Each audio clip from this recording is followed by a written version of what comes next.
He has done more to sink America based upon this pitting of American blacks and whites. He's made such a divide of everyone. I don't think Putin could have done any better if Putin had been over here himself. And Putin, it looks to me that the biggest operative of Russia is Donald Trump in terms of sinking America. Now, everybody else can look at it and say, well, oh, no, you'd be surprised how many black folks you got that support that foolishness. And those black folks that support that kind of crap, you know, they're when I say black folks, I'm talking about people that look like me and you, that, you know, to have some hue. Let's say what we call non indigenous people or Caucasians. They don't make no difference about whether what the person's color is. So there's people that are darker than charcoal, but it's still as left or white right wing as they can possibly be. So what I'm saying is that's not service. What do you think is causing that? Like, it's really, I've never experienced it, never a time in my life where it's so many black people that are for the opposite. Well, that's because Monica, that they are totally confused. They're the same type of people that are talking about foundationally black Americans, you know, whatever term you use, FBAs. They're the same type of confused people. There's no they if you don't, they're holding on to this ideal of America that they supposedly are own, or they're a part of. Now we're talking. They're holding on to an illusion. You know, at first, long time ago, the whole objective of this whole foundational Black America is to get people to think some level of ownership of a land that they have nothing like. That they never had any. When the invaders came, when the Caucasians came, some people said, well, this is our land originally. It's our land, and we have rights to it. And we have rights. We're what do they call it? They've got this movement of solidarity. I'm original here, and I've got rights here in the court. And you know, I forget the name of them. I'm trying to think of the name of them now. They're these people that want to ADOS, the African. No, they want to go into court. They want to go into court and assert that they have certain rights as black as native black people here. Oh, what you call right? Generational rights or something, right? It's, yeah. They're the Moors. The Moors. Yeah. But you know, and don't get me wrong, I have respect for the Moorish system, traditional system. But when you start talking about you have some kind of a right here in America, and you're going to exert that right, and they're going to give you land, and they're going to respect what you say in a court, please. How are you going to get some thieves, beggars, robbers? This is what the founding fathers were. Rapists who raped our grandmothers and raped our grandfathers. And you're gonna come back to them and ask them, why don't you you stole my TV, why don't you bring my TV back home? Or either I deserve to have this land belongs to me, and they're gonna honor that? Please. You know, that from what all of the give it to you back, it's gonna be so much bullshit you're gonna deal with, and red tape and money you're gonna have to put into it. They're gonna block you on every level. There's so many black people and organizations that have gotten some land, tried to build on top of it, and then all the red tape in the county that they try to build that land on. It's almost like they just basically took their money and they just don't ever be able to like actually make it livable. Monica, the best thing that Black indigenous people here, I'm talking about those who look like us, that are non-colonial capitalistic based. Because it's a lot of people that are of color that are not of indigenous values. The best thing that we can do at this time, and I'm telling you, is look at getting as much money as we possibly can and taking that money and investing that money in Africa right now. And there's Abraham Toure will support us in coming there and building and starting a new life. There's no life that things are going to get a whole lot worse here before it gets any better. So I wanted to really get into the whole Civil War thing. That was the main discussion I wanted to really get into. This whole for one. First, let's go into this. I seriously feel like Denzel in Training Day because you motherfuckers. Tyler Robinson, Charlie Kirk's killer, is not trans. He's not black, not LGBTQ, not an immigrant. He's a white man from a Republican family that wore a Donald Trump Halloween costume. You motherfuckers were calling for civil war, and it turns out you were calling for war against yourselves. And will Republicans admit to being so unbelievably wrong? Will Donald Trump admit that blaming Democrats for Charlie Kirk's murder was very wrong of him? No. Why? Because America has a serious problem with people that look like me, white men. And America does everything possible to give white men a pass. I seriously cannot be the only one ashamed to be white, knowing people that look like us are so mentally unstable and killers. We have to start calling this out more. Put your pride aside. I don't understand, why do you want to be on the wrong side of history?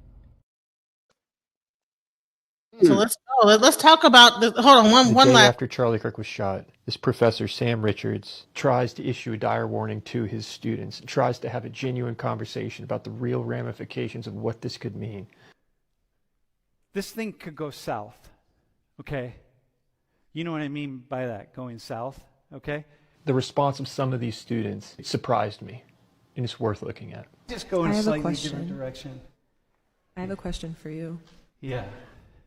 I just would like to know in what ways he showed that he was changing his mind, or maybe he showed some progression in his thinking. Think about what she's saying here, because you can't know what the proper progression would be unless you think you have the right way to think. She made a very good point. It was prove me wrong, but it was never for the benefit. Like being able to look at someone with an opposing opinion and say, I take no offense, it's not hating on me, it's your opinion, it's your stance, I respect it, is something he did rarely. And then she makes the most common, frustrating, and lazy attacks that, well, he was 31 debating with college students. And I think even, again, in relation to who he was talking to, he's 31, or correct? Yeah. He's in his 30s arguing with college students and pushing a fake prove me wrong narrative. I'm going to listen to you. No, you're not. Here. And I think it's at this point that it genuinely gets under Sam's skin, but he's trying not to show it. I'll tell you how I know that he shifted his thinking, because you cannot be engaged with human beings in the way that he was and the way that I am, day after day after day. You cannot engage at that level and shift the way you see the world. And I listened to the complexity of his arguments over time, and I'm like, yeah, that dude's like, these things are getting to him. And it seems to really bother some of these students, the fact that, well, he was skeptical about colleges today and the need to go to college. Charlie was very aggressive with his views. He was very, at least I think, a lot of the things that I've seen in a lot of the media I ingested from him was anti-college, yet his main source of debate was college campuses. That's a little bit... Well, yeah, but, okay, hang on. He was challenging the young minds on college campuses, which are supposed to be the places where we do that. If I had to take classes over again, I don't know what I would do. I would drop out of college immediately because I just would. So he provided a great service in a college environment. So it's like, yeah, get out and do that. He's trying to get a sense from his students of whether or not they're even aware of what is at stake here. He kind of essentially is assassinated for his ideas, for challenging people. And what are your thoughts on that? What's your thoughts? He, from what I heard about Charlie Kirk, is he was a radical. And what I mean by radical, he tried to put himself out to be a realist, when in actuality all he was a distinct racist. And I mean, he would quote statistics on percentage of black population to black crime, without going into the details on the disparity that we have with the police department and black men and women being victimized by the crime system, by the police system all over this country. In other words, he's in a lot of ways, he's no different than the same root of the Donald Trump movement. He's trying to come with statistical knowledge or statistical foundation to put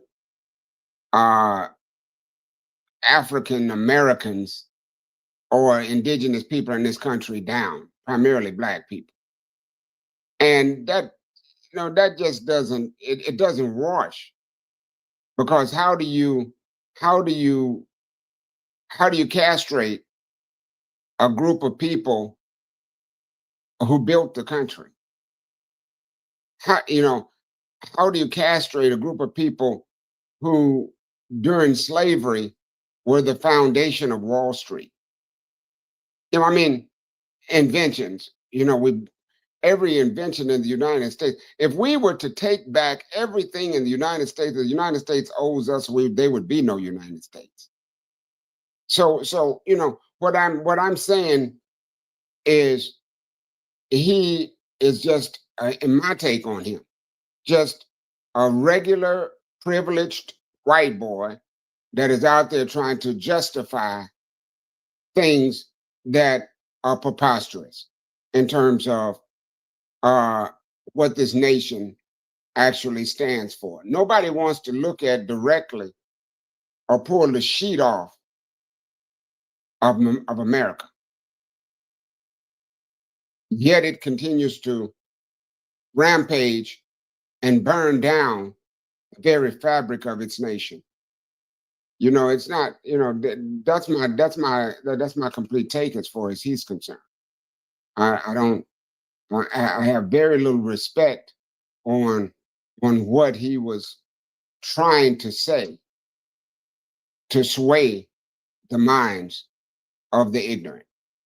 That's the only thing that that's the only thing that he could possibly serve. It's a tragedy that at this time, Monica, we've gotten to where we've gotten to in this country. It didn't have to be where it's at if they had just listened to people like Martin, or if they had left the Panther Party alone, and we could have, even though as downtrodden and as mistreated as we have been as a people in this nation, we would have been and could have been able to rebuild, but we couldn't do it because the nation itself continued to tear us down all the way up until this day. So let's get into what FBAs or what Black people, African American, whatever you want to call it, ADOS, whatever, survive a civil war. Let's discuss why we would not survive a civil war. Well, I go back to what I said earlier. We would not survive a civil war. I would give it less than 30 days because we have no infrastructure. Black people have cars, some houses they're living in debt, a few guns, and a box of ammunition. You know, I mean, how are you going to survive a civil war against civilians, white civilians, that have all military tactical gear in their basement, enough to outfit an army? That's just the regular civilians. I'm not talking about when they call in the military and the National Guards. I'm just talking about, though, if things get bad in the United States, they will hunt us down like they hunt down deer or rabbits or any other animal in the forest. Now, it'll be a little bit different when the deer is shooting back, but that will only be a temporary thing. You've got technology like drones that they can sit at home and fly over and literally take out your whole home. Do we have a few drones? Maybe, but none at the same technological level that they have. You know for yourself right now, if the federal government wants to come in and tell you what type of drawers you got on in your bed, they can do it. So what do you think Elon Musk was asking for all of the confidential information that he was able that the Trump administration gave him about where you are, where you live, what your income status is? All of that information has been made available to the federal government now. That's so that they can understand where you are, who you are, what you do, what your ideas are, and how much of a threat you might be. So when they get ready to neutralize, they know exactly where to go and who to get.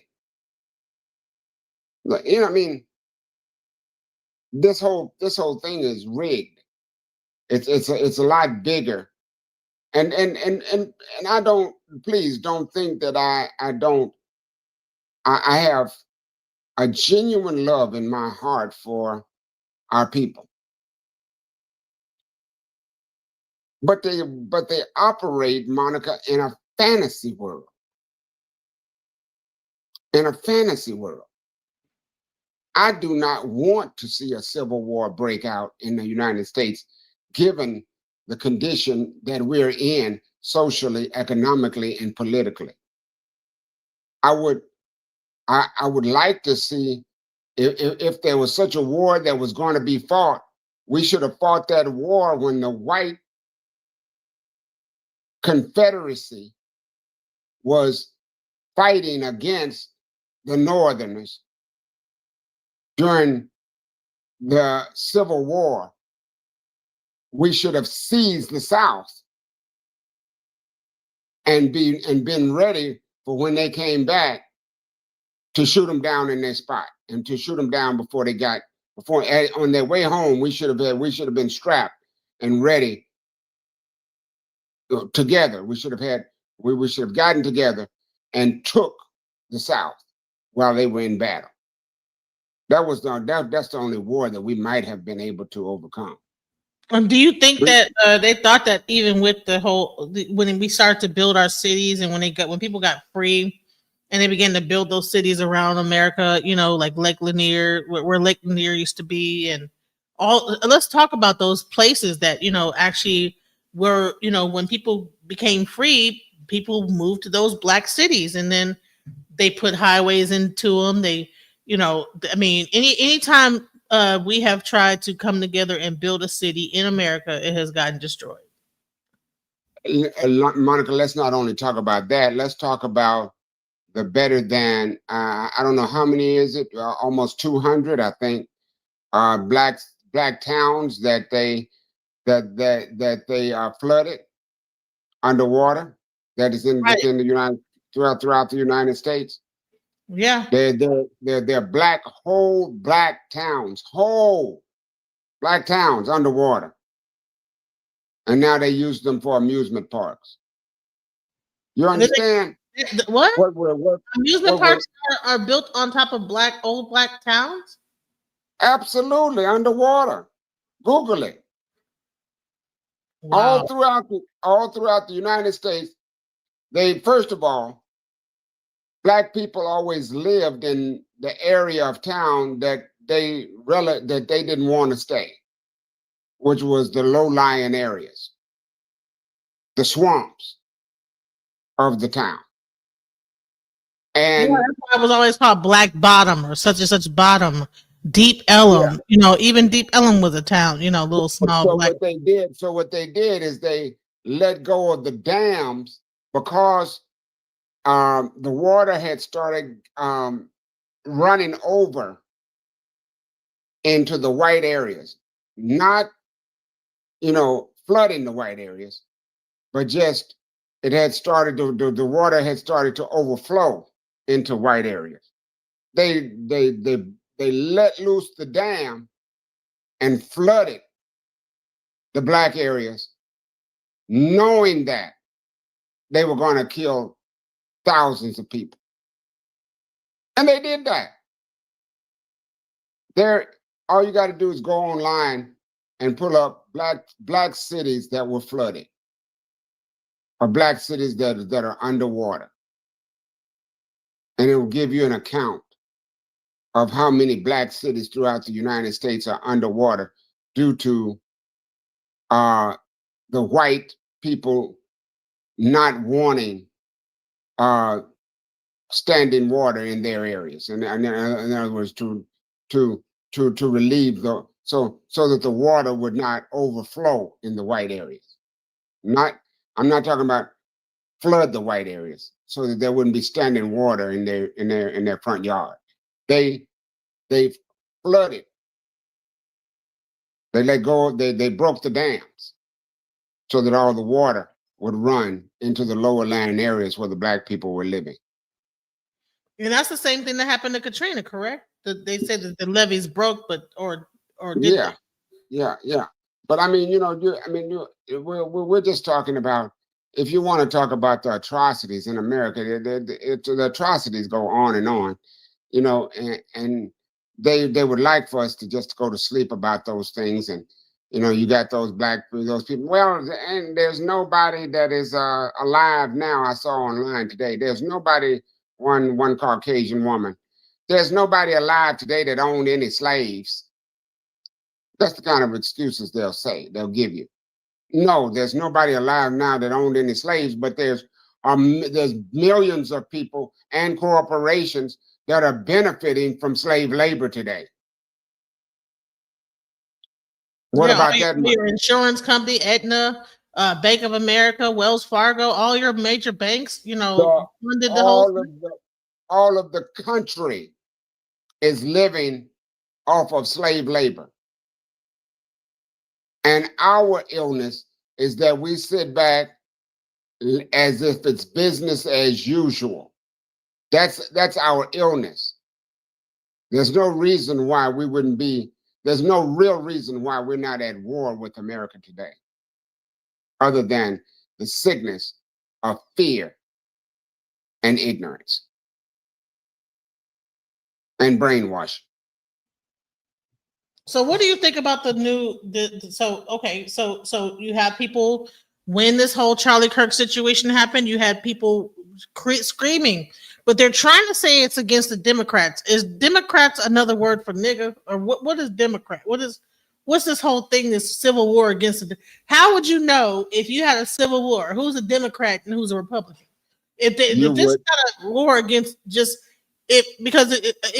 will they be carrying a Democratic flag? Like, if you do a civil war, who's going to be the first people you come after?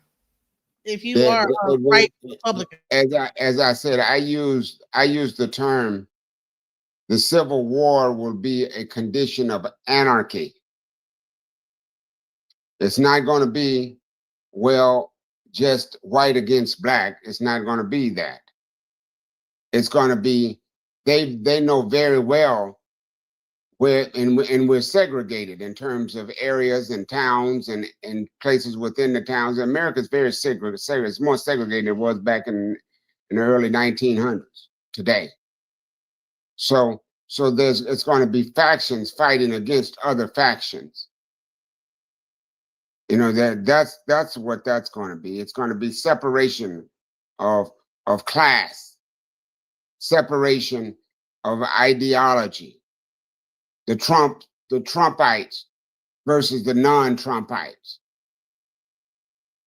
The Negroes are going to be joining in with poor white people, trying to fight against other people who have more technological advantage.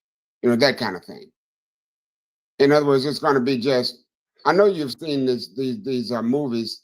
The Purge, the Purge, you mean? Apocalypse. You know, it's going to be like that. It's going to be just all out war. People coming down the street, breaking in your house because they don't have food. You know, that kind of thing. You know, it's going to be just chaos. I saw a guy that was saying, you know, I'm ready for it. You know, just say the word. We need to start this civil war. I'll go door to door. So they're waiting for a time to be able. They could be able to like to ride their truck into the place and just hit people up door. It won't be the everybody has been afraid of martial law, but what about when civilians become the thing, and then the government just like the Purge backs off and allows it to happen? Because I believe that what will happen is the moment this happens, the government will allow it to a certain point before they even come and try to stop it. Because they're trying to get rid of a certain amount of people, their own self. That's exactly right. And when they do come in, when the government does come in, they're going to take the side of the white supremacists. They're not going to come in trying to defend us, just like in the 1921. They're not going to come in trying to defend the black neighborhood. They're not going to come in to try to defend our children. They're going to come in assuming that we are in the wrong, that they already assume we're terrorists, or they treat us like that. So the condition is going to be much worse than it's ever been. What do you think the situation is with the National Guard going into these cities and him using American troops to kind of go in and regulate in these cities? Do you think that is more like of a way for them to like get a temperature on each inner city area to be able to report back to them, hey, what is it like out there? You know what I'm saying? Okay, let's go into the National Guards that are being called out, and ICE that is being called out for this deportation and stuff like this, and these gangs. And you know, Chicago says that they won't even let them in. So these gangs and people that are coming in and trying to take National Guards and these ICE people that are coming in and so on and so forth. They're starting. That's federally sanctioned people that have come in. There's going to be retaliation, such as what's going on in Chicago right now. And what's going to happen is it's going to be a shootout in the streets eventually. That could take place in Chicago today. And you know, one thing that people don't even realize, that Chicago being a major drug port, is that there's also, like, when you get into that, you're dealing with not only like, you know, African Americans, but cartel. You know, you have people that are like, you know, running their drugs in and out of Chicago. That's a major port for drugs. So it's not going to be, that's why I believe that Trump backed out of Chicago, because it was not just about a matter of let's get these Negroes in check. You know, I think when he tried to go up in there, I think one of them mafioso or one of them cartels was like, hold on now, you messing up my little drug whatever. And so he had to back off of that and get away from them border towns and focus in on like a Memphis where it's not on the border. Like Washington, D.C. is not on a border or a place where those drugs are coming in at. So you're not fighting against these other people that are like kind of controlling those the influx of drugs and stuff coming in and out. That's why he had to.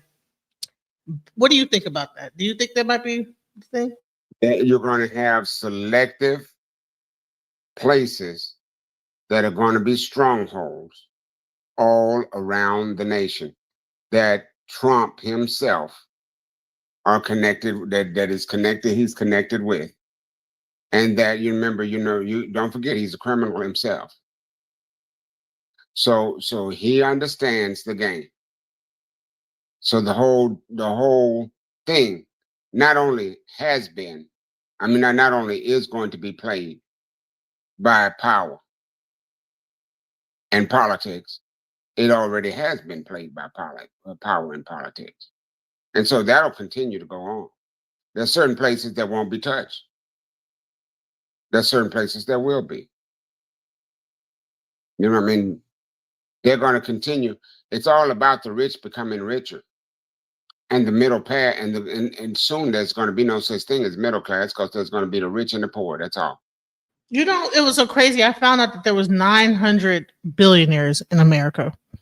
And I heard that at first I thought there was America had the most billionaires in the world, but no, I was corrected by someone that says no, not most billionaires, trillionaires in the world.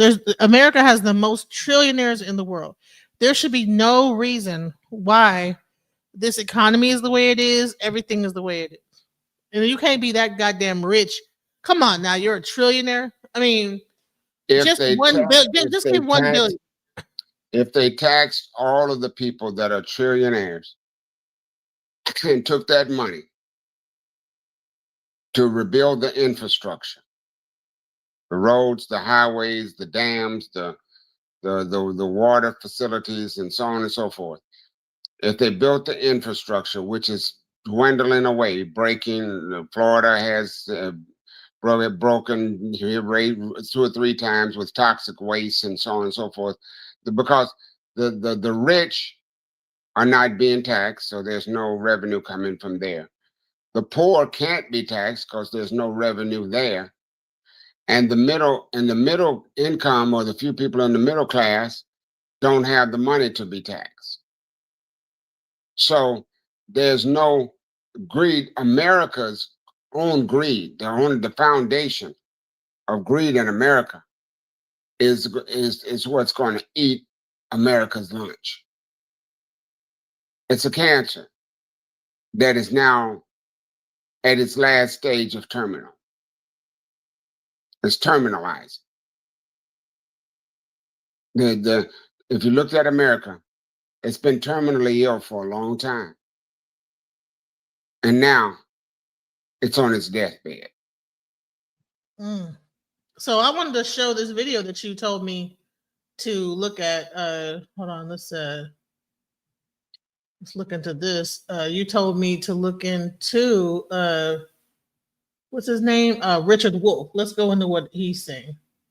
You to understand that old adage that if you don't like the message, please don't take your anger out on the messenger.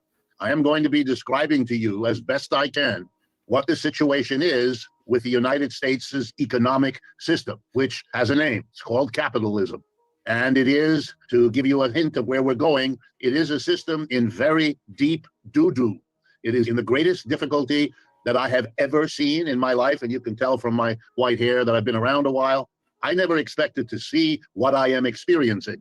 And I imagine for many of you, it is the same, unless you are committed to something my psychotherapist wife explains to me as the problem of denial. Not a river in Egypt, but an inability to confront what it is that's going on, because it's frightening. It's a very human thing to do. It's like a little child who puts his or her hands in front of her face when there's a scary dog in the neighborhood, because she still imagines at age 3 that if you don't see it, it isn't there.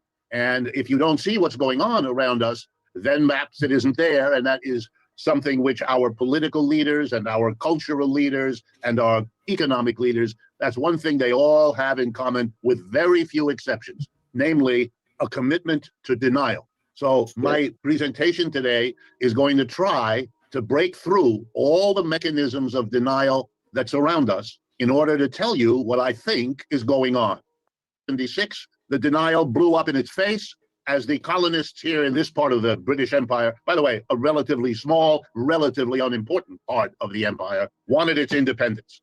And a war was fought, which, to the surprise and chagrin of the British Empire and George III sitting on his throne in England, the British lost. Not to be forgetful, let me remind you that in 1812, they tried again, and they lost again.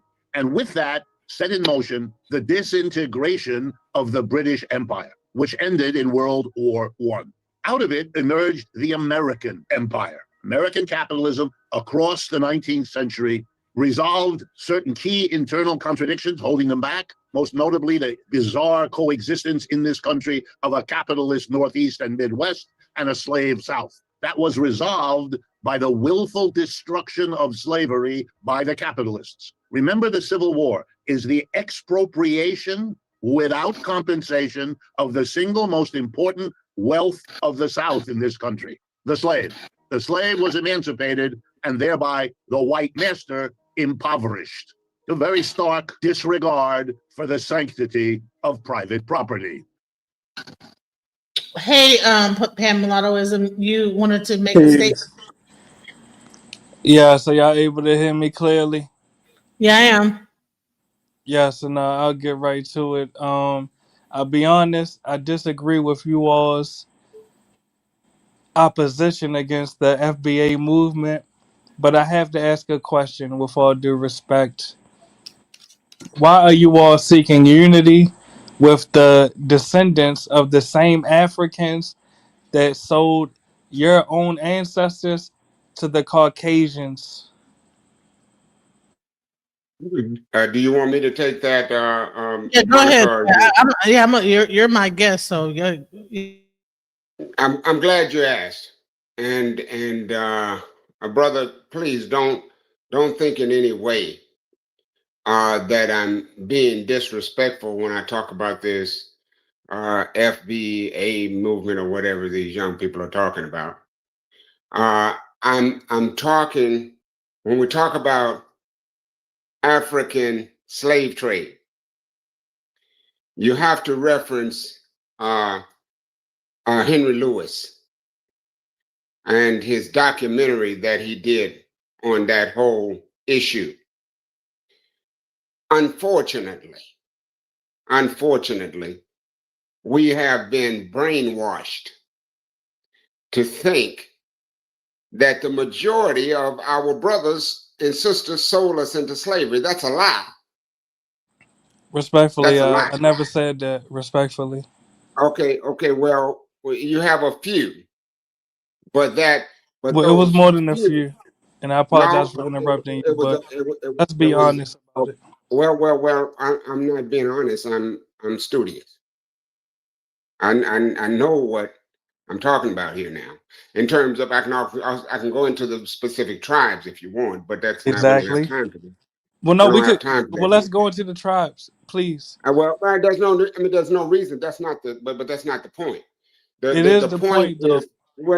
I'm sorry. I'm not going to get into an argument with you, brother. I'm too old for that now. If you want to talk, we can talk. Listen, we're not going to argue. Okay, it's not going to be cutting off. I won't debate. Yeah, he doesn't debate. Okay, so here's the thing. If you're going to ask a question, allow him to answer it in full, and it might not be a quick answer. Don't cut him off, okay? Because otherwise, you'll ask a question, I'll put you to the back, he'll answer the question, and I'll bring you back up when he's done. I would like to not handle my chat like this. I think that you have enough decorum that you can allow him to answer the question. You don't have to cut him off when you don't agree. Allow him to DJ Genesis. Listen, this is not. He's not an equal. He's an elder. We respect our him as an elder. Could we go 60 seconds and then 60 seconds, please? No, 2 minutes, and then we'll do 2 All right, let him go 2 minutes. I'll mute up. Go ahead. Okay. All right, you ready? Go ahead. All right. Young man, first of all, I understand your concern about the slave trade. And sure enough, there were African tribes that participated in the slave trade. However, if you will diligently do your research on that, you'll find out that prior to the slave trade, there were other factors involved in that slave trade prior to the time it took place.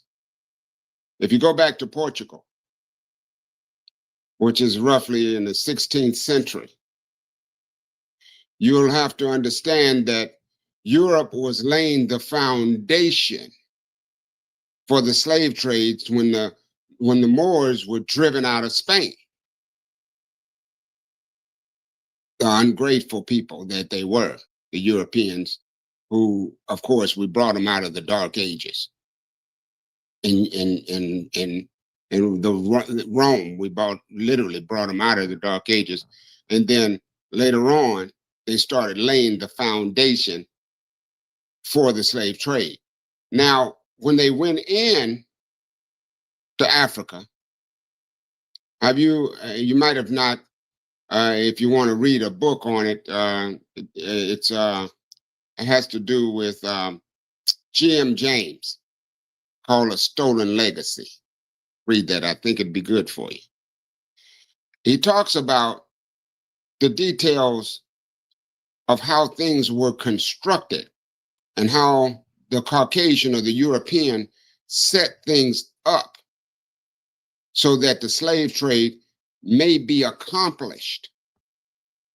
They went in taking, Henry Louis Gates, that documentary, says it best. They went in with an objective to undermine and overthrow African of the civilization that was left there on the West Coast after their desecration of the West Coast of Africa. You understand? So that condition of the tribes that were pro-African, pro-slave trade, was a condition that was created by the Europeans for the purpose of securing the slaves that they needed in order to fuel Europe and then later on the colonies. So you have to understand that the same thing could have been done in Europe at any given point in time. Same thing could have been done at any given point in time throughout history to any other people. So for us, and I'm going to wrap it up here very, very quickly for you, for us to sit back at this date with all that our brother Abram Touré is doing in the Sahel now to bring Africans home, to have a foundation of wealth by which they can do something in terms of gaining a balance in the world, to hold a vendetta against Africa for a debauchery that the European made and created is asinine. When in actuality, what we must be concentrating on at this time is our forward movement in order to gain the freedoms that we need, which are not going to be had in the United States of America because you own nothing. There's no way, and I said this earlier, there's no way you can fight a formidable war because you don't have the technological wherewithal in order to do that. Neither do you have the solidarity, neither do you have the understanding within the communities to even form a collective. So, I mean, I could go into more depth with that, but it's just not there. It's not there. They're setting them. We're setting ourselves up for destruction. Is what I'm saying, young man. You don't want to do that.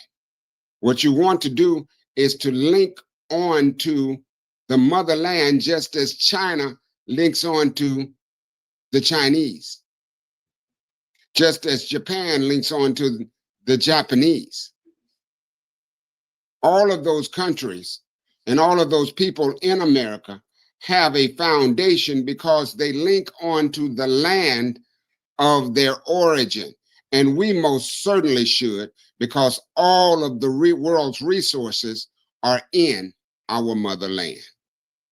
So there are major efforts now by major organizations and people abroad to bring us home for the foundation of unity. And therein we would have power and we would have foundation, which would give us the power no matter where we would be as indigenous people. Ashe, thank you so much, Baba Obajogo, for your answer. Okay, so Pamela, you had another question, and we'll go to Reverend Green. What was your question? It'll be brief. It'll be brief. You said 2 minutes. I said 60 seconds. I won't even need that. With all due respect, this is why the foundational Black American movement exists. Because I asked a direct question to the elder. Why are we seeking unity with the descendants of the Africans that sold our ancestors to Caucasians?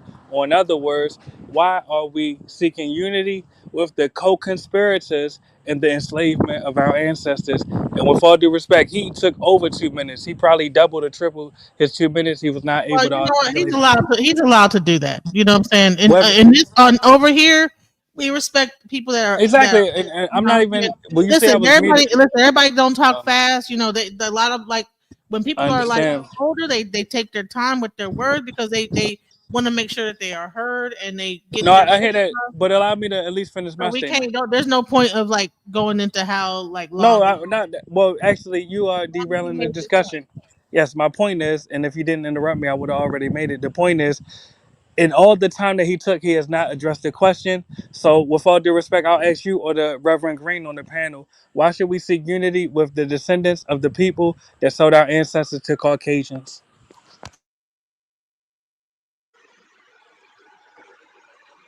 So do you have the answer to that?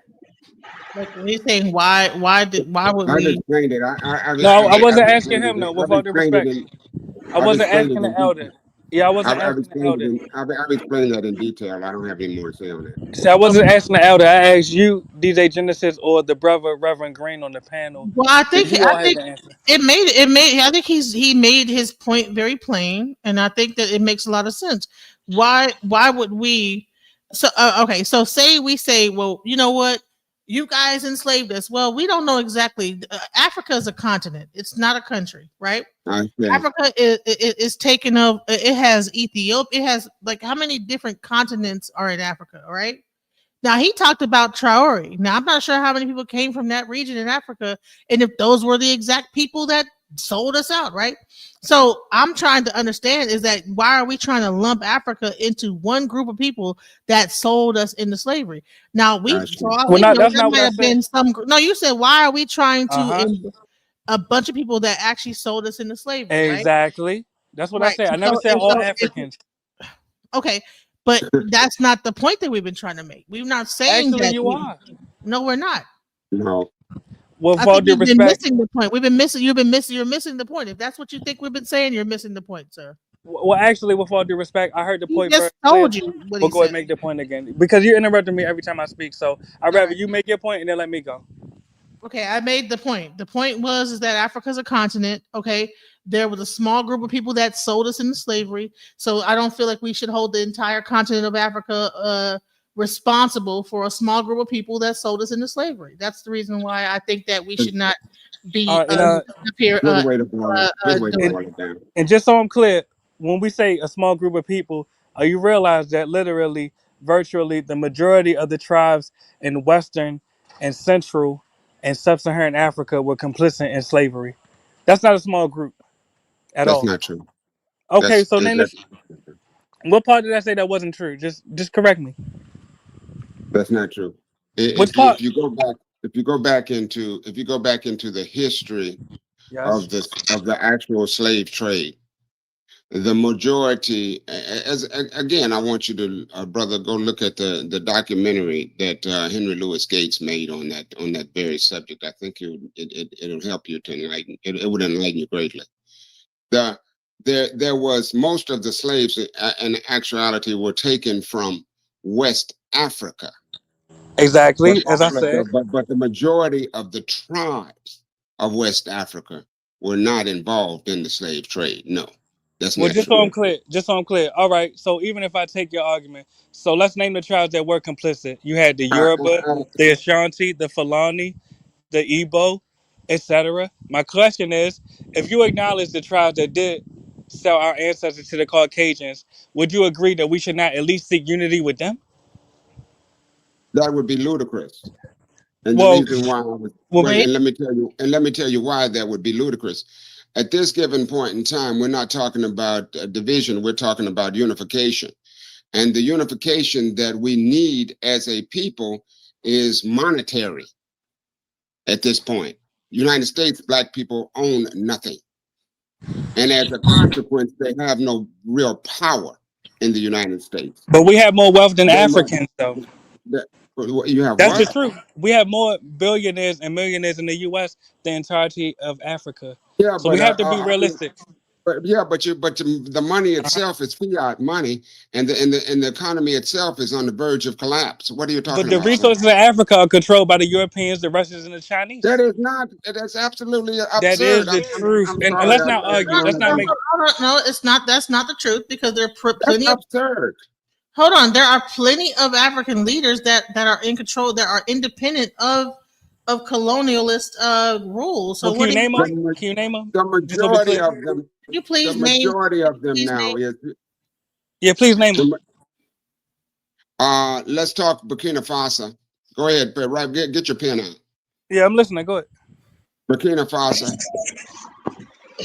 Hello. Mali. I said Burkina Faso. Yeah, I'm listening. Go ahead. Mali.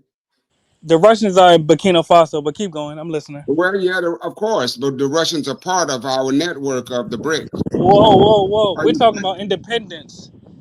Well, right? We are. The BRICS is an independent. So how are they independent with the Russians in their pockets? Because we're forming an independent nation. That means they're not independent now. I'm not trying to argue with you. You said what now? Well, she muted me. I was trying to tell you what I'm saying. Can we have a dialogue? Okay. Can I have a dialogue with the elder? I'm listening. Yes, I'm asking the host because she keeps muting me. Can I have a dialogue with the elder? Because you can't. I don't listen. We'll have a dialogue, but we're not gonna Okay, what I'm gonna do is I'm gonna let you guys have a quick dialogue, and then I'm going to come back up when it gets too much.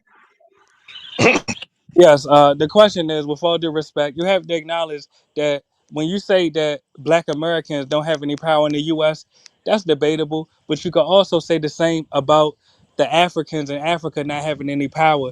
When we look at the African Union's headquarters in Addis Ababa, that was built by the Chinese. When you look at these different ports that the Chinese are building in Cape Verde, in Nigeria, in Ghana. Matter of fact, even in Ghana, they even chiefed a Chinese. They made a Chinese a chief.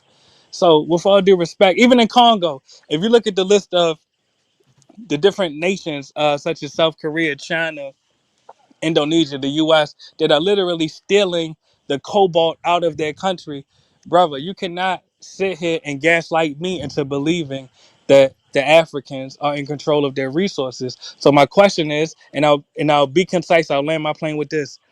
Africans and Europeans were co-conspirators in the enslavement of your own ancestors. It is foolish for you to seek unity with either one of them.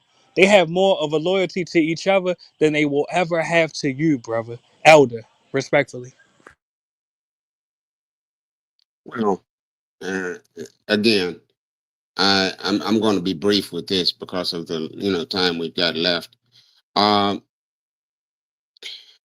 there's a small majority of I mean, Kosi, let me back up. Unfortunately, there's a large majority of young folks that feel like you do, who, by and large, have never understood what it meant to be in the 60s, 70s, or 80s.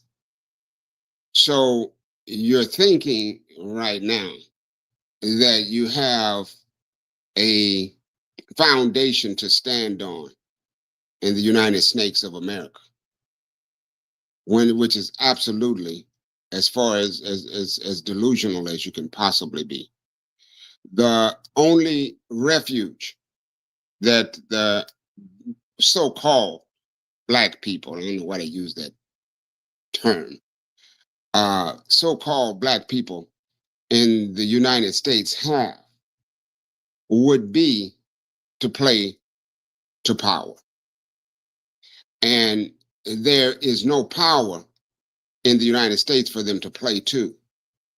If you look at the history of the United States, it has never meant you anything and doesn't mean you anything good today. So, and you do not in the group of so-called black people that you have here are not a culture of people. They're divided, jangling discord. And so there's no way that you're going to do any type of battle or war or anything like that when most of them don't even believe they're black. Well, So, Elder, can I ask you this? And I so, apologize. Go so, ahead. Go ahead. so at this time, from a strategic standpoint, the indigenous man or woman in the United States' best focus is to link with where the power is developing. And right now, the power is developing against imperialism and against colonialism to build a new future for indigenous people worldwide, not only in the United States, but worldwide. Elder, So hear the me out United right States, now, so please. the United States is going to very shortly be over. It's a falling empire. Well, two things I want to So, address very so, briefly. so Please, Elder. All right. it's going to be completely finished in months from now. So then our only recourse is going to be in the position of linking with our brothers and sisters on the motherland who are inviting us to come and fight a battle together. And Elder, please, there's two things I want to address very briefly. And what you said didn't go in the one ear and out the other. I'm listening to you. But hear me out. It'll be brief. Number one, we as descendants of U.S. chattel slaves, we have much more power in the U.S. than we do in Africa. What do I mean by that? When you go to Africa, there are no black American police chiefs. There are no black American mayors. There are no black American city council members, etc. Additionally, when you speak about power in Africa, you won't address the elephant in the room, which is that there are literally multitudes of different foreigners, whether that's the Chinese, the Indians, the Pakistanis. The Arabians took over the whole northern portion of the continent of Africa. So, with all due respect, I'll even ask you right now, and I'm not trying to put you on the hot seat, but I have to ask this. All right, you No, say help yourself. Africa. Help yourself. So you say that Africa is gaining power and they're fighting for power and Absolutely. then the Absolutely. struggle for power. Okay, so my question is, what is Africa doing to get the foreigners, mainly the Chinese, the Lebanese, the Pakistanis, the Indians, the Indonesians, the Filipinos? What is Africa doing to get them out of Africa? Okay. Very, very, very good question. And I'll be brief with you. Then that's not the objective. You have to understand something about indigenous people. There's only two basic sides of this coin. There's capitalistic, imperialistic, neo-colonialistic rule, and then there's indigenous cultures. So now you have China, But Russia, they're not. The Chinese are not indigenous to Africa, though, Elder. And please, let's Lord have a have mercy. dialogue, Now, please. we're gonna cease this conversation now with that statement. My God. May I speak, please? We're gonna cease this. Go ahead, brother. Please. He needs to just go to All school. right, so I'm There's gonna no such thing. take him down and let you discuss. That's insane. All right. Japanese are most certainly indigenous to Africa.